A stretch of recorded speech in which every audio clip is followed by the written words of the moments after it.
সুখ কোথায় থাকে? সুখ কি জিনিস? সুখ তোমার আমার ভিতরে। তুমি একটা পদ্য পড়িছ না জানি না, কোথায় স্বর্গ কোথায় নরক কে বলে তার বহু দূর, মানুষের মাঝেই স্বর্গ নরক, মানুষেতেই সুরাসুর। স্বর্গ স্বর্গ তখন তখন সুখ তোমার ওই কুড়ি ঘরে এসে দাঁড়াবে, তখন তুমি স্বর্গ অনুভব করবা, বুঝতে পেরেছ?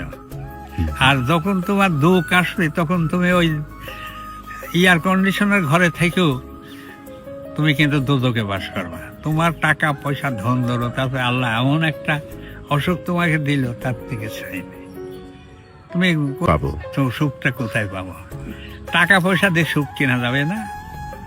আমি সুখী এই জন্যে আমি 5টা মেয়াকে পরঘরি করেছি, 5টা ছেলেকে বিয়ে দিয়ে তাদের সেটেল করে ফেলেছি, আর একটা আমি নিজেও প্রাইমারি স্কুলে চাকরি করেছি, এবং আমি 16 সালে হজও করে আইছি আল্লাহর কাছে। আমি টেকনাফ থেকে তেঁতুলিয়াও দেখছি, 12 আলিয়ার মাজারও জিয়ারত করছি, আল্লাহর কাছে ফরিয়াদ করছি, আল্লাহ তুমি আমাকে তোমার পবিত্র মক্কা মদিনা দেখাই, এটা দেখাই বাবা।